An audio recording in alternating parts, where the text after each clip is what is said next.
Hello everyone, welcome to the our channel. दोस्तों, आज हम देखेंगे 19 अप्रैल से 25 अप्रैल 2020 तक वीकली करंट अफेयर। सबसे पहले हम लास्ट वीडियो के लास्ट क्वेश्चन का आंसर बता देते हैं। किस राज्य में फूड बैंक नामक एक नई पहल की शुरुआत की गई है? तो दोस्तों, इसकी शुरुआत की गई है मणिपुर में। पूर्वोत्तर राज्य मणिपुर में कोरोना वायरस महामारी के कारण लॉकडाउन के बीच गरीबों और ज़रूरतमंदों को मुफ्त भोजन प्रदान करने के लिए फूड नामक एक नई पहल शुरू की गई है। बढ़ते हैं आज के पहले क्वेश्चन की ओर। आज का पहला क्वेश्चन है, कोविड-19 के कारण राष्ट्रव्यापी लॉकडाउन के कारण किस राज्य में आयोजित होने वाले त्रिशूर पूरम उत्सव को पहली बार रद्द कर दिया गया है? तो दोस्तों, यह जो है केरल में आयोजित होना था। इसका आयोजन जो है 2 मई को होना था। बढ़ते हैं अगले क्वेश्चन की ओर। आज अगला क्वेश्चन है, किस राज्य में लॉकडाउन की अवधि को 7 मई तक के लिए बढ़ाए जाने की घोषणा की गई है? तो दोस्तों, यह की गई है तेलंगाना राज्य के द्वारा। देश का पहला राज्य बन गया है जहां 3 मई के बाद भी लॉकडाउन जारी रहेगा। बढ़ते हैं अगले क्वेश्चन की ओर। हमारा अगला क्वेश्चन, विश्व विरासत दिवस वर्ल्ड हेरिटेज दिवस किस दिन मनाया जाता है? तो दोस्तों, यह मनाया जाता है 18 अप्रैल को। इस बार की थीम है shared culture, shared heritage, shared responsibility. संयुक्त राष्ट्र की संस्था यूनेस्को ने हमारे पूर्वजों को दी हुई विरासत को अनमोल मानते हुए और लोगों में इन्हें सुरक्षित और संभाल कर रखने के उद्देश्य से इस दिन को मनाने का निर्णय लिया था। इसकी शुरुआत जो है 1982 को हुई थी। बढ़ते हैं अगले क्वेश्चन की ओर। हमारा अगला क्वेश्चन है, केंद्रीय कृषि एवं विकास कल्याण मंत्रालय ने कृषि आधारित आपूर्ति श्रृंखलाओं में विघटन को कम करने के लिए किस मोबाइल एप्लीकेशन को लॉन्च किया है? तो दोस्तों, किसान रथ एप्लीकेशन को लॉन्च किया गया है। इस लॉकडाउन में किसानों को फसल और सब्जी बेचने में काफ़ी परेशानी हो रही है। केंद्रीय विकास मंत्री ने किसानों की इस परेशानी को देखते हुए यह ऐप लॉन्च किया है। बढ़ते हैं अगले क्वेश्चन की ओर। हमारा अगला क्वेश्चन है, किस देश ने कुछ शोधकर्ताओं में जल और उपस्थित भारी धातु आयनों की पहचान के लिए एक कॉम्पैक्ट सॉलिड स्टेट सेंसर के विकास में सफलता प्राप्त की है? तो दोस्तों, यह सफलता जो है भारत ने प्राप्त की है। यह एक पोर्टेबल डिवाइस है जो दूरस्थ क्षेत्रों में साइट डिटेक्शन में मदद करता है। बढ़ते हैं अगले क्वेश्चन की ओर। हमारा अगला क्वेश्चन है, भारत की किस अग्रणी दोपहिया कंपनी ने यूनाइटेड किंगडम की 122 साल पुरानी मोटर साइकिल कंपनी नॉर्टन का अधिग्रहण कर लिया है? तो दोस्तों, इसका अधिग्रहण जो है टीवीएस ने किया है। यह ब्रांड अपने क्लासिकल मॉडल और लग्जरी मोटरसाइकिलों की उदार रेंज के लिए प्रसिद्ध है। बढ़ते हैं अगले क्वेश्चन की ओर। हमारा अगला क्वेश्चन है, सहाराई ओरम का निधन हुआ है, यह किस राज्य के पूर्व मंत्री थे? तो दोस्तों, यह जो है उड़ीसा के पूर्व मंत्री थे। पहली बार 1971 में चंपुआ निर्वाचन क्षेत्र से निर्वाचन सभा में चुने गए थे। बढ़ते हैं अगले क्वेश्चन की ओर। हमारा अगला क्वेश्चन है, shuttling to the of the story of PV Sindhu किताब किसके द्वारा लिखी गई है? तो दोस्तों, यह किताब जो है कृष्णा स्वामी वी के द्वारा लिखी गई है। यह किताब हापर कॉलिंग्स द्वारा अमेजॉन डिजिटल प्लेटफॉर्म पर प्रकाशित की गई है। यह दुनिया के सबसे बेहतरीन बैडमिंटन खिलाड़ियों में से एक की कहानी बताती है। बढ़ते हैं अगले क्वेश्चन की ओर। हमारा अगला क्वेश्चन है, किस राज्य ने नए पिट वाइपर की खोज की है? तो दोस्तों, यह खोज की गई है अरुणाचल प्रदेश में। बढ़ते हैं अगले क्वेश्चन की ओर। हमारा अगला क्वेश्चन, सिविल सेवा दिवस किस दिन मनाया जाता है? तो दोस्तों, यह मनाया जाता है 21 अप्रैल को। इस अवसर पर प्रशासनिक सुधार एवं जन शिकायत विभागों द्वारा कार्यक्रम का आयोजन किया जाता है। बढ़ते हैं अगले क्वेश्चन की ओर। हमारा अगला क्वेश्चन है, किस कंपनी ने दृष्टिहीन लोगों के लिए टॉक बैक कीबोर्ड विकसित किया है? तो दोस्तों, यह विकसित किया गया है गूगल के द्वारा। कीबोर्ड का उपयोग बिना किसी अतिरिक्त हार्डवेयर के जोड़ के द्वारा किया जा सकता है। कीबोर्ड को एंड्रॉयड फोन पर रोल आउट किया जाता है। बढ़ते हैं अगले क्वेश्चन की ओर। हमारा अगला क्वेश्चन है, देश का पहला ग्रीन राज्य कौन सा है जिसमें कोरोना वायरस के मामले नहीं हैं? तो दोस्तों यह है गोवा राज्य। गोवा कोरोना को मात देने वाला देश का पहला राज्य बना है। बढ़ते हैं अगले क्वेश्चन की ओर। हमारा अगला क्वेश्चन है, राष्ट्रपति रामनाथ कोविंद का सचिव किसे नियुक्त किया गया है? तो दोस्तों इनके सचिव नियुक्त किए गए हैं कपिल देव त्रिपाठी। यह असम मेघालय कैडर के 1980 बैच के IAS सेवानिवृत्त अधिकारी हैं। बढ़ते हैं अगले क्वेश्चन की ओर। हमारा अगला क्वेश्चन है, किस देश ने भारत द्वारा प्रत्यक्ष विदेशी निवेश नीति में बदलाव को WTO के सिद्धांत का उल्लंघन करार दिया है? तो दोस्तों यह जो है चीन देश ने। चीन ने सोमवार को कहा कि ये विश्व व्यापार संगठन के सिद्धांतों के विरुद्ध है और मुक्त एवं निष्पक्ष व्यापार के खिलाफ है। बढ़ते हैं अगले क्वेश्चन की ओर। हमारा अगला क्वेश्चन है, पृथ्वी दिवस किस दिन मनाया जाता है? तो दोस्तों 22 अप्रैल को पृथ्वी दिवस मनाया जाता है। पृथ्वी दिवस का मुख्य उद्देश्य पर्यावरण संरक्षण के प्रति लोगों को जागरूक बनाना है। इस बार की थीम है क्लाइमेट एक्शन। पहली बार 1970 में 22 अप्रैल को मनाया गया था। बढ़ते हैं अगले क्वेश्चन की ओर। हमारा अगला क्वेश्चन है, किस राज्य सरकार ने मुख्यमंत्री कोविड-19 योद्धा कल्याण योजना लॉन्च किया है? तो दोस्तों यह लॉन्च किया गया है मध्य प्रदेश में। प्रदेश के लगभग 1 लाख आंगनवाड़ी कार्यकर्ताओं और सहायिकाओं को मुख्यमंत्री कोविड-19 योद्धा कल्याण योजना का लाभ प्राप्त होगा। बढ़ते हैं अगले क्वेश्चन की ओर। हमारा अगला क्वेश्चन है, किस राज्य सरकार ने मानसून से पहले राज्य में जल निकायों को गहरा करने के लिए सुजलम सुफलम जल संचयन अभियान के तीसरे संस्करण की शुरुआत की है? तो दोस्तों यह शुरुआत की गई है गुजरात राज्य में। इस अभियान के तहत खूब सारा पानी इकट्ठा किया गया। इस योजना को राज्य सरकार, पंचायत और NGO के सहयोग से चलाया जा रहा है। बढ़ते हैं अगले क्वेश्चन की ओर। हमारा अगला क्वेश्चन है, फेसबुक ने मुकेश अंबानी की कंपनी जियो प्लेटफॉर्म्स लिमिटेड में कितने फर्द से हिस्सेदारी खरीदने की घोषणा की है? तो दोस्तों यह जो है 9.99% जो है हिस्सेदारी खरीदेगी। इस बड़ी डील के बाद फेसबुक अब जियो की सबसे बड़ी शेयर होल्डर बन गई है। बढ़ते हैं अगले क्वेश्चन की ओर। हमारा अगला क्वेश्चन है, अमेरिकी राष्ट्रपति डोनाल्ड ट्रंप ने भारतीय मूल के किस अमेरिकी नागरिक को शीर्ष विज्ञान बोर्ड का सदस्य नियुक्त किया गया है? तो दोस्तों इसके सदस्य नियुक्त किए गए हैं सुदर्शनम बाबू। बढ़ते हैं अगले क्वेश्चन की ओर। हमारा अगला क्वेश्चन है, भारतीय बैडमिंटन संघ और भारतीय खेल प्राधिकरण ने संयुक्त तौर पर किस के नेतृत्व में ऑनलाइन कोच विकास कार्यक्रम की शुरुआत की है? तो दोस्तों इसके पुलेला चंद गोपी के नेतृत्व में इसकी शुरुआत की गई है। यह कार्यक्रम 3 सप्ताह तक हफ्ते में 5 दिन चलेगा और इस दौरान संपूर्ण कोर्स को 39 विषयों में बांटा गया है। बढ़ते हैं अगले क्वेश्चन की ओर। हमारा अगला क्वेश्चन है, किस राज्य के ऊपरी सुबनसिरी जिले में सुबनसिरी नदी के ऊपर दापोरिजो में 430 फीट लंबे बैली पुल का निर्माण किया गया है? तो दोस्तों यह जो है अरुणाचल प्रदेश में किया गया है। अभी तक इस पुल का वजन 24 टन था, जिसे अपग्रेड करके 40 टन किया गया है, जिससे भारी वाहनों की आवाजाही सुनिश्चित हो सकेगी।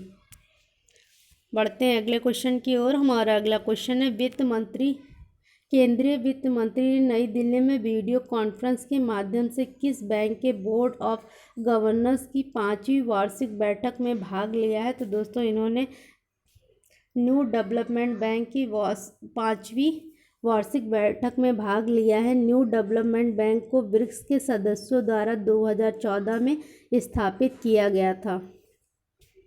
बढ़ते हैं अगले क्वेश्चन की ओर। हमारा अगला क्वेश्चन है, किस राज्य सरकार ने आयु ऐप के साथ भागीदारी किया है? तो दोस्तों यह जो है राजस्थान राज्य के साथ भागीदारी की गई है। बढ़ते हैं अगले क्वेश्चन की ओर। हमारा अगला क्वेश्चन है, हुआवे टेलीकॉम इंडिया के नए CEO किसे चुना गया है? तो दोस्तों इसके नए CEO चुने गए हैं डेविड ली। दोस्तों डेविड ली जो है जेई चेन का स्थान लेंगे। 1987 में स्थापित हुआवे सूचना और संचार प्रौद्योगिकी आईसीटी आधारभूत संरचना और स्मार्ट उपकरणों का एक वैश्विक प्रदाता है। बढ़ते हैं अगले क्वेश्चन की ओर। हमारा अगला क्वेश्चन है, बुल रनिंग समारोह किस देश में होता है जिसको कोविड-19 के चलते रद्द कर दिया गया है? तो दोस्तों इसका आयोजन जो है स्पेन में होता है। यह कार्यक्रम प्रत्येक वर्ष 6 से 14 जुलाई के बीच आयोजित किया जाता है। आमतौर पर सदियों पुराने इस सैन फर्मिन उत्सव में हजारों लोग शामिल होते हैं, जहां आधा टन फाइटिंग बुल सैकड़ों डेयर डेविल्स का पीछा करते हैं। चलते हैं अगले क्वेश्चन की ओर। हमारा अगला क्वेश्चन है, किस राज्य में तिरंगा वाहन कार्यक्रम को लॉन्च किया गया है? तो दोस्तों यह लॉन्च किया गया है केरल राज्य में। बढ़ते हैं अगले क्वेश्चन की ओर। हमारा अगला क्वेश्चन है, सिटी यूनियन बैंक CUB के MD और CEO के रूप में पुनः किसको नियुक्त किया गया है? तो दोस्तों एन कामाकोडी को पुनः नियुक्त किया गया है। कामाकोडी 2003 से कुंभकोणम तमिलनाडु मुख्यालय वाले सिटी यूनियन बैंक के साथ जुड़े हुए हैं। बढ़ते हैं अगले क्वेश्चन की ओर। हमारा अगला क्वेश्चन है, किस राज्य सरकार ने कोरोना वायरस के कारण सिगरेट, बीड़ी, गुटखा, जर्दा, सुपारी, हुक्का, ई सिगरेट समेत सभी तंबाकू पदार्थों के उपयोग और बिक्री पर रोक लगा दी है? तो दोस्तों यह रोक लगाई गई है झारखंड सरकार के द्वारा। सरकार के अनुसार पान मसाला, खैनी, जर्दा और गुटखा खाकर जहां तहां थूकने से कोरोना वायरस फैलने का खतरा बढ़ता है। सार्वजनिक जगहों पर तंबाकू पदार्थों के सेवन पर प्रतिबंध लगाया गया है।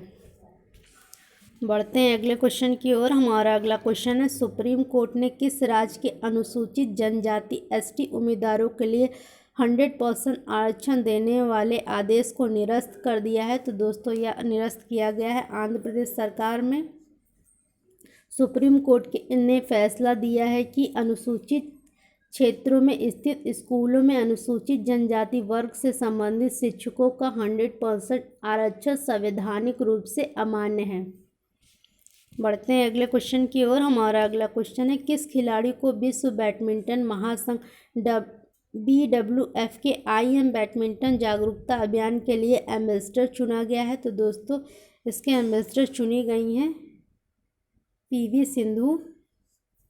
विश्व चैंपियनशिप PV सिंधु सहित 8 खिलाड़ियों को विश्व बैडमिंटन महासभा संघ के IM बैडमिंटन जागरूकता अभियान के लिए ब्रांड एम्बेसडर चुना गया है। बढ़ते हैं अगले क्वेश्चन की ओर। हमारा अगला क्वेश्चन है, अंग्रेजी भाषा दिवस किस दिन मनाया जाता है? तो दोस्तों यह मनाया जाता है 23 अप्रैल को। 23 अप्रैल को विलियम शेक्सपियर की जन्म तिथि तथा मृत्यु तिथि होने के कारण अंग्रेजी भाषा दिवस चुना गया है। अंग्रेजी उन 6 भाषाओं में शामिल है जिन्हें संयुक्त राष्ट्र ने दिवस के रूप में घोषित किया है। अंग्रेजी दुनिया की तीसरी सबसे ज़्यादा बोली जाने वाली भाषा है। बढ़ते हैं अगले क्वेश्चन की ओर। हमारा अगला क्वेश्चन है, कोरोना महामारी से सर्वाधिक प्रभावित अमेरिका ने आगामी कितने दिनों के लिए प्रवासन इमिग्रेशन पर रोक लगाने का निर्णय लिया है? तो दोस्तों इन्होंने जो है 60 दिन के लिए प्रवासन पर रोक लगाने का निर्णय लिया। अमेरिका सरकार ने आगामी 60 दिनों के लिए नए ग्रीन कार्ड जारी करने या वैध स्थायी निवास की अनुमति देने की प्रक्रिया पर रोक लगा दी है। बढ़ते हैं अगले क्वेश्चन की ओर। हमारा अगला क्वेश्चन है, केंद्र सरकार ने देश भर में स्वास्थ्य कर्मियों पर हो रहे हमले के मद्देनज़र एक अध्यादेश जारी किया है जिसके तहत अब दोषियों को कितने साल तक की सज़ा हो सकती है? तो दोस्तों इसमें जो है 7 साल तक सज़ा हो सकती है। मोदी सरकार ने डॉक्टरों पर लगातार हो रहे हमलों को रोकने हेतु एक बड़ा कानून बनाने का फैसला लिया है। प्रस्तावित कानून डॉक्टरों, नर्सों और पैरामेडिकल स्टाफ समेत अन्य सभी स्वास्थ्य कर्मियों पर हमला या उत्पीड़न को संज्ञेय अपराध की श्रेणी में गैर जमानती बना दिया गया है। बढ़ते हैं अगले क्वेश्चन की ओर। हमारा अगला क्वेश्चन है, भारत की सबसे बड़ी IT कंपनी TCS किस देश का पूर्ण डिजिटल बैंक लॉन्च करेगी? तो दोस्तों यह लॉन्च करेगी इजराइल देश में।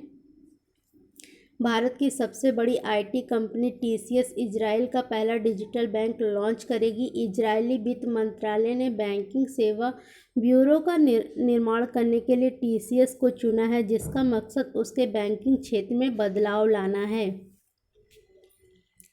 बढ़ते हैं अगले क्वेश्चन की ओर। हमारा अगला क्वेश्चन है, प्रत्येक रक्त समूह के वर्तमान भंडार की रियल टाइम स्थिति की निगरानी के लिए किस ऑनलाइन पोर्टल का उपयोग किया गया है। तो दोस्तों इसमें जो है ई रक्त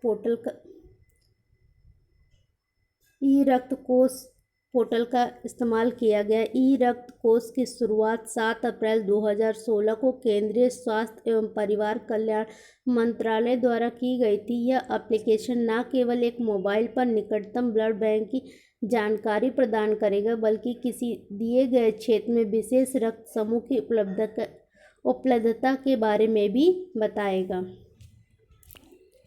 बढ़ते हैं अगले क्वेश्चन की ओर। हमारा अगला क्वेश्चन है, किस देश ने पहले सैन्य उपग्रह नूर मिलिट्री सैटेलाइट को पृथ्वी की कक्षा में सफलतापूर्वक छोड़ा है। तो दोस्तों यह छोड़ा है इराक ने।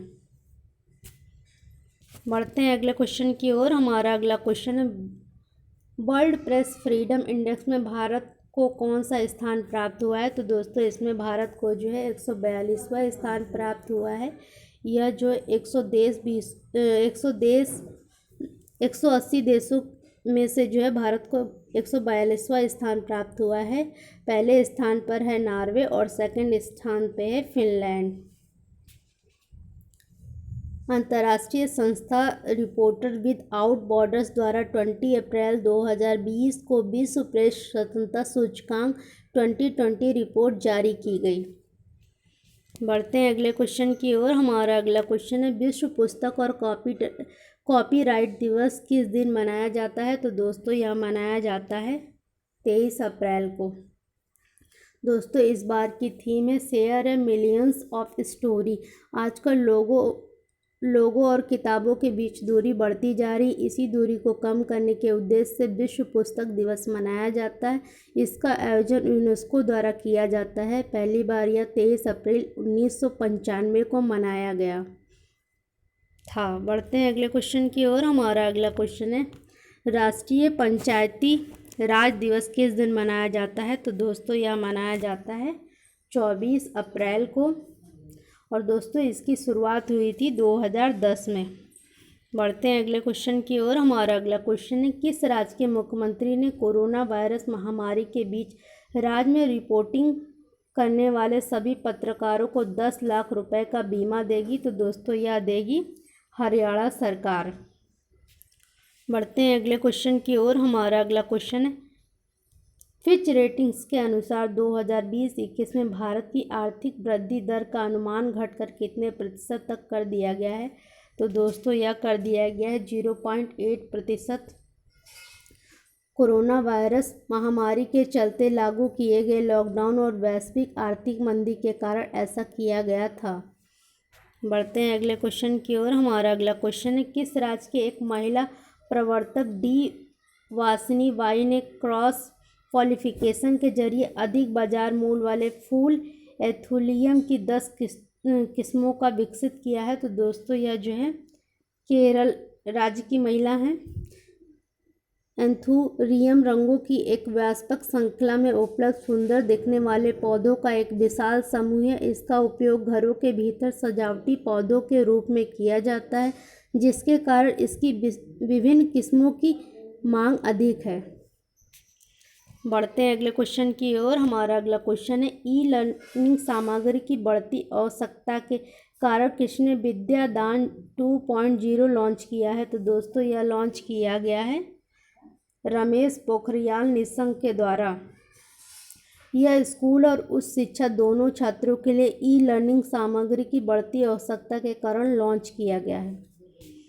बढ़ते हैं अगले क्वेश्चन की ओर। हमारा अगला क्वेश्चन है, केंद्र सरकार ने भारत में कोविड-19 आपातकालीन प्रतिक्रिया और स्वास्थ्य प्रणाली की तैयारी के लिए कितने रुपए पैकेज को मंजूरी दी है। तो दोस्तों यह दी है 1500 करोड़ रुपए की पैकेज को मंजूरी।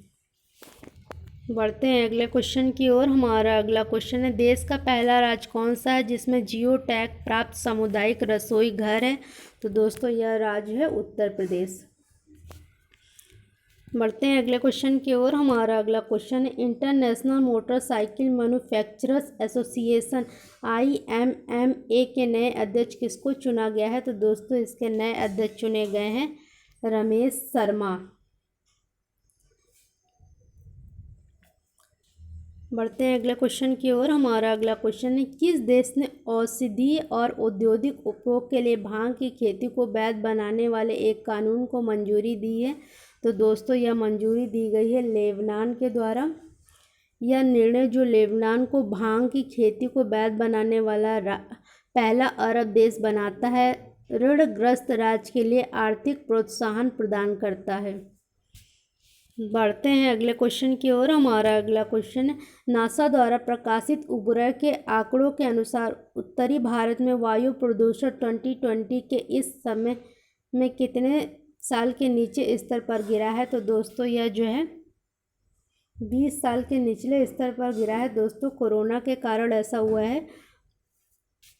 बढ़ते हैं अगले क्वेश्चन की ओर। हमारा अगला क्वेश्चन है, केंद्र सरकार ने कोविड-19 संकट के कारण कब तक सरकारी कर्मचारियों को महंगाई भत्ता DA और पेंशन भोगियों को महंगाई राहत DR की बढ़ोतरी पर रोक लगा दी है? तो दोस्तों यह रोक लगाई गई है अप्रैल 2021 तक। बढ़ते हैं अगले क्वेश्चन की ओर। हमारा अगला क्वेश्चन है और आज का लास्ट क्वेश्चन है, किस देश ने WHO को $3 करोड़ की अतिरिक्त सहायता देने की घोषणा की है? तो दोस्तों यह घोषणा की है चीन ने। दोस्तों इस प्रश्न का उत्तर आपको कमेंट करके देना है। मध्य प्रदेश के नए कृषि मंत्री कौन हैं? दोस्तों इसका आंसर कमेंट में दें। दोस्तों आपको हमारा वीडियो कैसा लगा please like share and subscribe ज़रूर करें। Thank you for watching.